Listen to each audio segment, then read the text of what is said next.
Hello and welcome to the Red 78, a Munster podcast for Munster fans. Ruairi Hagan from Off the Ball here, joined by Munster legends Alan Quinlan and Fiona Hayes to discuss what was, pulling it mildly, a disappointing weekend in Italy for the Reds.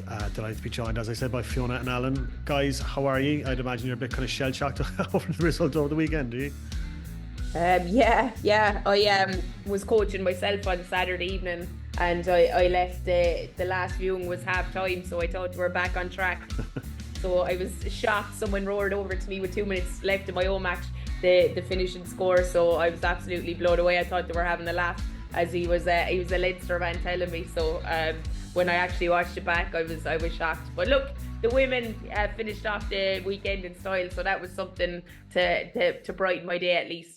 They certainly did. That was some result for Ireland against New Zealand. How much of a shock was that, Fiona? Yeah, I think it was a huge shock to anyone on the outside. When you're in a camp and you're in an environment and you're on a team, they'll say, they knew it, they felt it. It wasn't that much. Obviously, they worked their socks off, but they, even listening to Adele McMahon Tricky yesterday, she said that they were fairly confident going in. They wanted to fire a few shots. They had analysed New Zealand well. So for them to actually come out and get the win, I think was huge, but it was that fight back as well. With New Zealand scored on 76 minutes and Ireland having the ability to get back up the pitch and get over for that try. It was just something special to watch, and to see their defence in action, to see how physical, how fit they look. From last year, it's like a different team in terms of confidence and how they're playing. Really exciting going into a World Cup year as well. Yeah, a lot of credit there to be Scott Beeman and the work he's done with the team. Yeah, definitely. Definitely 100%. He's got a good coaching staff in as well. He's changed a few things up. You see Hugh Hogan has come in. He's definitely gone to work. The girls are very impressed with him. And Steenson, we saw Dana's kick for the conversion, hit the post but went over. You can see that they are in awe, I suppose, of the coaching staff that are up there. They're learning a lot. There's a lot going on in there. But where I 100% was really impressed with is the breakdown work. It's so quick, it's so seamless. They're getting quick ball. You can see the tempo, the pace has been absolutely lifted, and you can't lift the pace unless that breakdown is I suppose spotless, or everyone is doing their role. And it seems that that's flowing. That area is definitely somewhere that's flowing, and it's creating good rugby, because we knew they had the backs to let loose. It was just getting them the ball cleanly, and it's certainly working now. Yeah, and couldn't imagine that result kind of brightened your mood a bit, considering what you'd witnessed against Zebre at the weekend? Yeah, it was a very strange performance, I would say. Credit to Zebre, they were, is in some ways, if it's great for the league that they've won. It's the first time in 24 games they've beaten Munster, and the excitement, the emotion at the end, that's what sport's about, to see that. Unfortunately, it was against Munster, and disappointing, I think, because given that I think Munster were the architects of their own downfall, and I mean that respectfully. It wasn't as if Zebre were pummeling them for the whole match and cut them apart. They cut them apart at times with terrible defence, um, handling errors, breakdown issues. So yeah, we can get into that a bit more in a minute. But what the Ireland women's team did against the Black Ferns was incredibly impressive. What a performance, and what a contrast to where we were 2 years ago, Rory. With a lot of negativity and justified negativity, and on a low ebb, if you like, for women's rugby, not qualifying for the World Cup, and all the issues that were going on behind the scenes as well. So I've said this a couple of times, no point in looking back. There was lessons learned. Thankfully, we've seen, and Fiona will know more about this than me, we've seen positive changes. We've seen development officers throughout the provinces. We've seen better, the way the girls are looked after, better with regards to facilities and training gear and all that kind of stuff, training in the high performance unit, nutrition, the contracts that have obviously come out, giving players the opportunity to focus solely to condition themselves better. And I think that's a massive part of this transition. Obviously, no one wants to get too carried away, because but it's a milestone, and it's they had beaten New Zealand obviously in 2014. It wasn't the first time ever, like the men did in Chicago. You kind of get that mental thing, but this is a significant win psychologically, and it shows that this team is improving dramatically. So Scott Beeman and the rest of the coaches have done a really good job. The players themselves they look different. They look more skillful. They look fitter, stronger, and that's down to, not solely down to being full time, but I know myself. I experienced it coming from the amateur into the professional era. You have an opportunity to get fit, to get strong, to recover well, and what a magnificent result. I'd say they had some party in Vancouver on Sunday night, Monday morning, and it was just brilliant to see, because if you looked at the game and analysed it, there's probably a few areas there that they look at and say, God, we need to be stronger defensively. Now, you're playing against very powerful players who, I think they won 6 of the last 7 World Cups. They're unbelievably strong and powerful, and they have a pedigree of quality in their teams, in their women's team, their international team. So big scalp, and some brilliant performances from players. So that was a really positive win for women's rugby, and well deserved, and they deserve a lot of credit for it. They deserve a lot of people talking about it. I hope though next week they go out. Is it Canada next week, Fiona? Canada on Saturday. Canada, Canada on Saturday, that they quit themselves well again, because that's part of this. The culture of sport is coming down from that high, parking it, and getting the job done and training well this week. So it is part of their development. So, but I think we can be optimistic now that they're going to get better, and it will encourage young girls to come through as well. And I want to know if Aoife Wafer is available for selection in one of the men's teams, because she was astounding again. Astonishing performance, and such a good player. Loads of brilliant performances, and of course Amy Lee Murphy-Crowe from my hometown as well. The challenge probably be mirroring the 7s and the 15s together and keeping a happy camp within both groups. But it was an incredible performance. Certainly was. Congratulations to Ireland, and best luck to them against Canada on Saturday. Let's look back at Munster's defeat to Zebre over the weekend before we get into the weeds of that. Fiona, you've got some comments coming into us from listeners about Munster's performance on Saturday. Yeah, we'll start off with Gavin Murphy. He said serious lack of leadership up front when Byrne and Peter O'Mahony are absent. Who was the pack leader? Do they even know themselves? The S&C needs to be reviewed. Surely we can't put all these injuries down to bad luck. Patrick Hogan, our worst defeat ever, snatching a 9-point loss from what was looking like a bonus point win is hard to accept. Huge reaction to that performance is required for this coming weekend. But as ever, stand up and fight. Phil Quinlan, awful performance despite the home side being outstanding. Scratch it off the experience and move onwards and upwards. We've JJ Casey says the loss of Zebre was possibly the biggest shock in the history of the URC, and the response to the sloppy win against Connacht was abject. They look like they didn't train together before, or the combinations didn't work. Players and coaches need to own this and do a lot better. Julie Gleason says, bad day at the office, but Zebre were brilliant. Let's not take that away from them. Onwards and upwards. And then lastly, Trevor, something weird in the systems there, lads. There's gaps at pillars that you'd see in under 12s. Common trend in each of the 4 games so far. Have to do better. We looked confused when it all went wrong, so no leadership there to take control, assign roles. But he said, we go again, sure. Yeah, thanks for all those comments. Plenty to dig through there, Quinny, in those texts. Our worst defeat ever, serious lack of leadership, awful performance. The biggest shock in the history of the URC. I mean, what was your immediate reaction to? Yeah, some of that stuff is possibly true. You think back.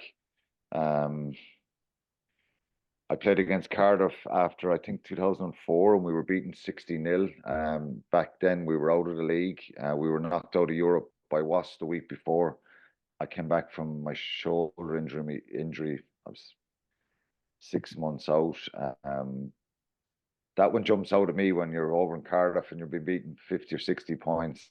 The significance and the change, I think people will look at this one and it does jump out as being right up there. it's you don't want to be disrespectful and say Zebre didn't play well, but I'm not sure this was a brilliant Zebre team. We'll see what happens going forward for the rest of the season with them. I think Munster were the architects of their own downfall, and again, one of the tweeters there saying the basic stuff around pillar defence. They have to own this themselves, the players and the coaches. So it is worrying. There's no doubt about it, but it is very early season. I think maybe the win against Connacht was possibly a little bit lucky. They got away with that one. They showed a lot of character to kind of get scores when they were under pressure and when they went behind in that second half against Connacht. Their reaction to the game the other day when I think the first two tries, Trula's first tries off the back of a mistake, a penalty, gives them an opportunity to kick into the corner. Very preventable stuff. And I think when you look back at all the tries, preventable. He finishes well in the corner, but defensively, they just look they're not getting that line speed. They're not getting that aggressive hit.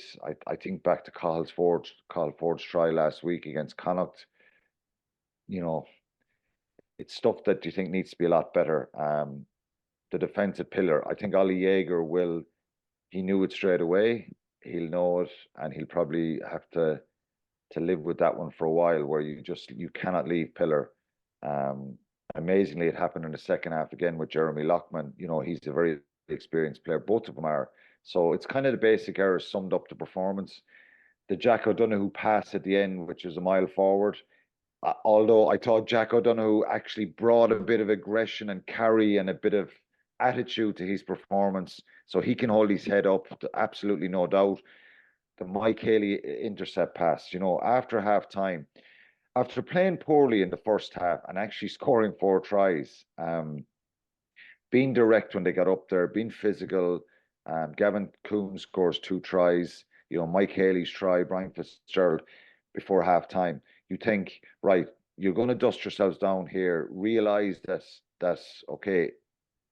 It's not as hard as we're possibly making it. Do the simple things well. We'll get tries here. Keep it tight. Defend well. And the end result is we'll win this game with a good score and go home with 5 points from Italy. The last thing you want to do is at 28-15, give the opposition a tiny bit of belief and bring them right back into it. So Mike Haley's pass is reckless. He was brilliant last week. He got a good try the other day, but the pass is reckless, really, and it brings Zebre straight back into the game. And then it's mistake after mistake, and Lecata ends up scoring that try and bringing them, I think it was a point in it, and then 59 minutes, Jeremy Loughman leaves pillar and they're ahead, but they were the team that were looking like they wanted to win it. They had more energy, more desire, more aggression, more cohesion, all that kind of stuff, and more belief. So, but I think when you look at the game, Munster will be really disappointed with what they did as players on the field. And somebody said no leadership. It just that word comes out when you have a performance like this, and a lot of players went quiet. They started to force things. I think territorially they were poor. They got no. Can you remember once that they were in the opposition 22 in that second half, or putting pressure on that Zebre line? They got there in the end with the late try from Shane McCarthy. But other than that, they had no territory. So I think figuring out how, in a game like this, when we're away from home, do you get into the opposition half and stay there? And a few times when they're in there inside the half between the 10-yard lines, they're making mistakes. They're getting beaten at the breakdown. The stats are alarming. 8 turnovers won by Zebre, 1 by Munster. That tells a story. It tells the story of attitude and aggression and determination at the breakdown.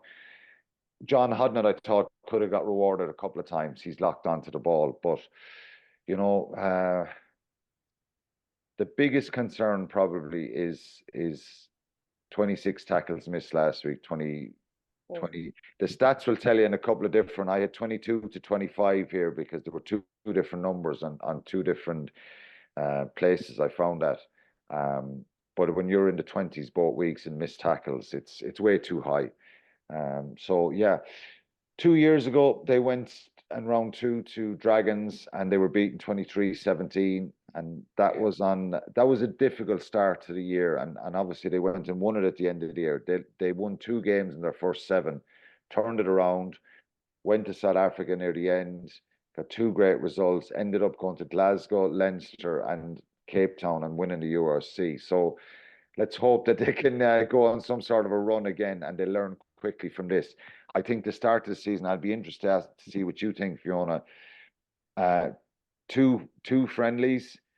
They lost against Bath. That was fairly close, but very worrying kind of disjointed performance against Gloucester, and well beaten there. 5 tries, 6 tries last week and 6 tries on Saturday. How do you fix that as a coach? Yeah, that's what when we were chatting. And it's the defense is, the main thing. Yes, there was errors. Yes, there was individual sloppiness at times, but defense as a whole to be leaking in those first 4 games, to be leaking that many tries. And no disrespect to the opposition, but they're going to face tougher, more clinical teams definitely in Europe. Maybe that's the problem, is it? Maybe they didn't, expect and thought they wouldn't be tested that much.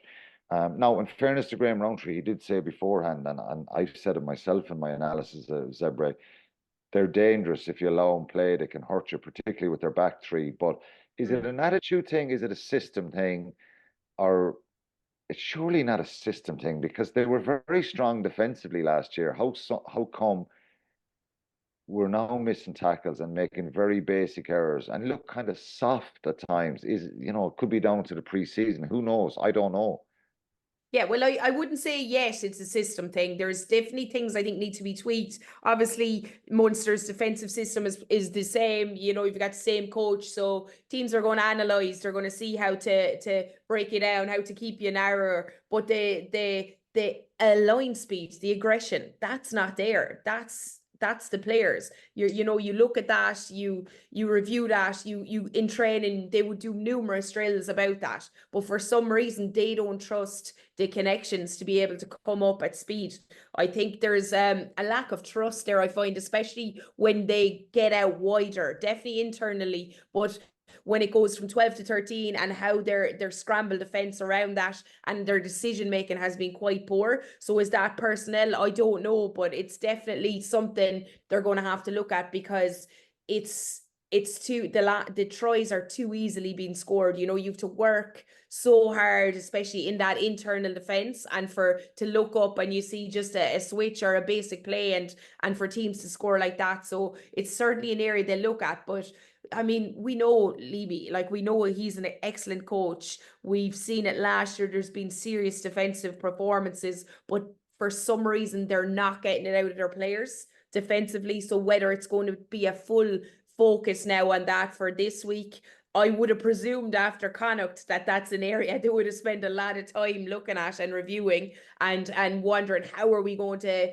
make those connections better? How are we going to cut the space out? So look, it's a double blow. We've seen 6 tries again this week, so I'm sure they're going to have them out in the pitch and definitely working on those connections. But as we know, in the centres, injuries, there's been quite a few. So who are they going to be working with this week as well? So that's the question as well. But look, it's as you said, Quinny, it is that first couple of games. There's rust there. If it continues, they're going to be up against a good side against Ospreys this weekend. If it continues, then you're probably seriously looking at, is this a system error, and how do we change? We're going to have to change things up big time.